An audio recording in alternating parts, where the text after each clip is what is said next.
Definitely, I think the more you can play in different conditions, the more your game sort of grows. Whether you've been successful in the past or not, it's just great to be able to learn in different conditions. Definitely playing on this wicket, as you said, I've had a bit of experience here. It's not the easiest wicket to start on, and it's almost having a method and trusting a method that if you get through those tough times that you're able to cash in towards the end, especially when it gets a bit dewy under lights. Is it just patience or different skills to that? Definitely, I think the fact that we restricted Bangladesh to 210 helped. I think if we were chasing 250, 260, it would have been different. We'd have had to go harder against their bowlers when they were bowling exceptionally well. They seemed to take wickets at the right times and just kept pegging us back, but credit to us, we sort of found ways of getting partnerships and getting over the line. Yeah. Well, David, as he just said, you have vast experience of playing here in Dhaka. Can you just recall how you landed up a deal with the Premier League team in Dhaka? When was your first visit? And what was your experience or your interaction with this city or this ground? I think it was O.A. Shah who messaged me and said that Ravi Vipara had got in touch and asked if I wanted to play a few games, 50-over games for Prime Dolishwa.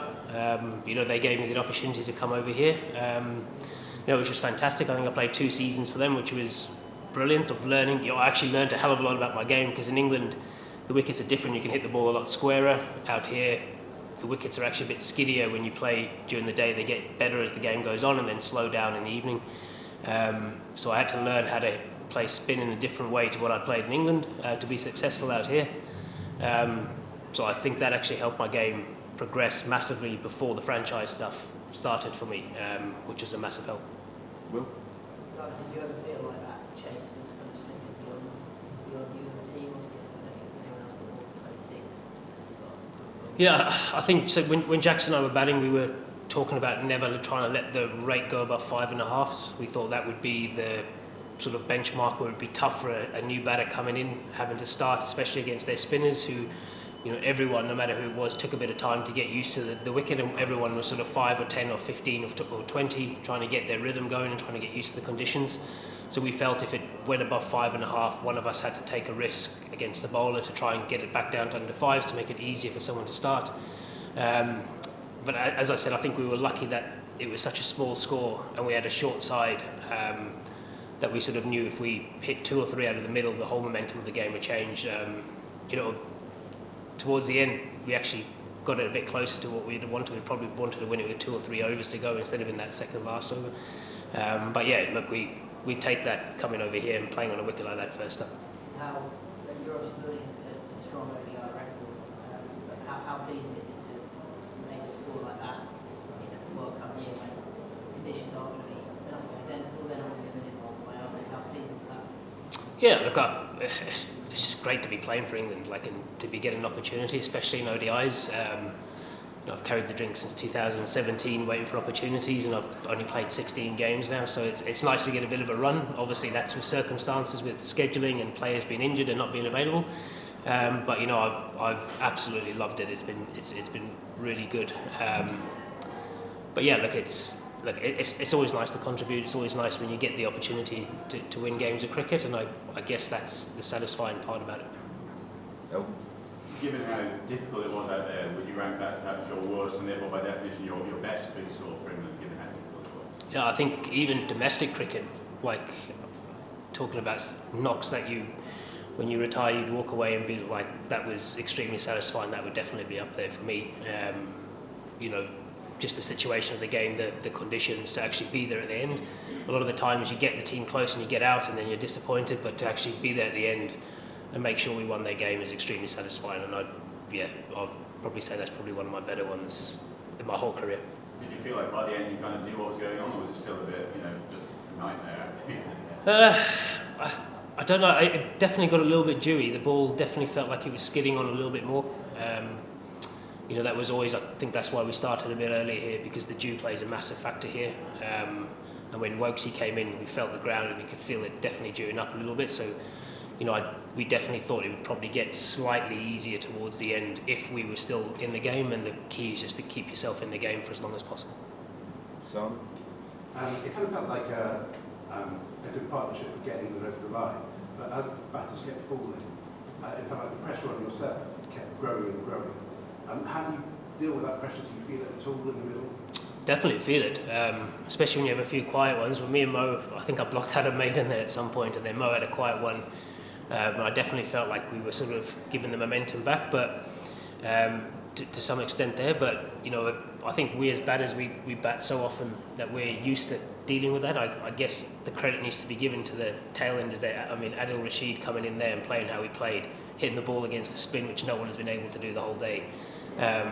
I guess they're the guys that don't really bat in those situations very often. They either have to come and slog it, or they're trying to sort of get the game to some sort of situation. So it was nice to have someone with a bit of experience there who trusted his game. Every time I tried to speak to him, he just stopped me. Then he was like, "I know what I'm doing." So that was really easy, and you know, he's got 10 first-class hundreds. So yeah. There was that one LBW shout relatively early on that was umpire scoring review.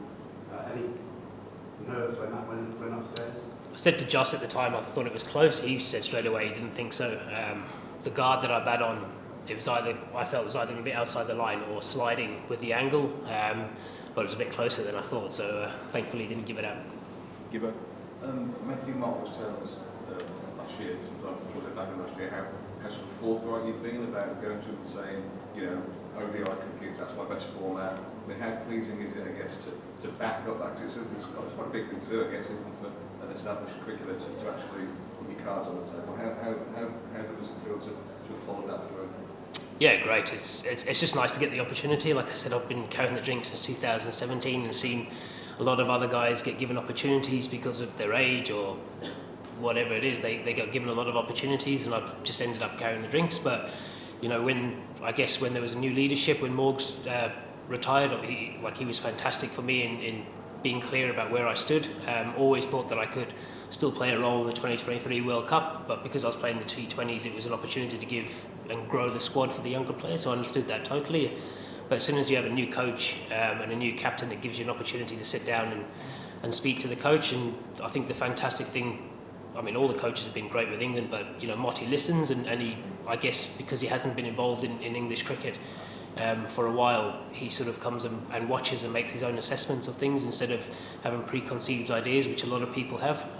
You know, one of the things I said to him is, you know, not to pigeonhole me as a certain type of player. I've played 50-odd games for England in T20. If you need me to bat 5, I can play it like a T20. If you need me to open, I can play it like a T20. If you want me, just tell me the role you want to play. I've always played when Ruti's not played, so I've had to fulfil a certain role that he always and has fulfilled so well for so many years. You know, so if they need me to play a different way, I can play whatever way they want me to play. Just give me the opportunity to do it. And he's been very good with that and very clear with me about it. So having opened a month ago, as what I'm going to show you, the gears there in different conditions. When you came here, was it made clear that you'd be batting green? How did you feel about that? Yeah, look, as I said, I'm just happy to get the opportunity. I prefer to open. That's the position I've always opened in domestic cricket. Once I've started becoming established, I think it was 2012 or something like that, or whatever it was, I started opening the batting. So I think over the past few years, since I batted 3 for England in T20 cricket, I think it's been lost that I'm actually an opening batter, and that's the role that I've always fulfilled. So it was nice to get the opportunity to do that. But look, the wording to me has been they see me as a top 3 batter, and they see I can bat any position depending on what they want to go with the structure of a team, or if players are not available or what have you. And it's just for me to fit in as and where they need a player at that time. So for me, it's another opportunity just to prove that I can bat wherever. And yeah, it's satisfying to do it. Have you felt the pressure of the World Cup being hot? Not at all. It's for me to chase the squad more than me being someone that's fixed and under pressure to keep performing to stay in the squad, if that makes sense. So it gives me an opportunity to just go and bat and play the situation as I see it and try and win a game of cricket, which is something I enjoy more than looking at a stat or what your first 10 balls or first 100 balls or whatever it is. It's about how many games you win and what percentage you can contribute to those wins, and that's what I pride myself on. And thankfully the last 2 games I've contributed to wins, which is extremely satisfying for myself. Dawid, we'll finish with you. Yeah, well batted. It's obviously a very different challenge when you're kind of chasing 200 total on a wicket like that compared to when you're sort of chasing 350 plus on a good batting track. Can you talk about the different sort of mindset in your approach? Yeah, I think that the hardest thing with it is that you always feel like you're behind the game. You look up and you think, you know, we're 80 off 23 or 24 overs. Like, I mean, if you're doing that in a normal game, you're panicking a little bit and you're trying to put your foot down, but trying to understand that, you know, you can lose the game in the first 30, 35 overs here, but if you're still batting by that time, you're actually in with a good shot of winning the game in these specific conditions. If you're chasing 350, you obviously can't just nudge it around for a bit. You've got to be able to take the game on earlier and take on, push the game forward at those times. So yeah, I think that the hardest thing is actually, and we spoke about it before the game, is actually understanding that you could be a long way behind in your own feelings of the game, but actually in the context of the game, you're actually only 2 or 3 or 4 shots away from the game being in your balance again. So it's trying to make sure that when you feel like you're under pressure is you know, making sure that you're clear on that. Cool. Thank you all. Thank you. Cheers, guys. We've got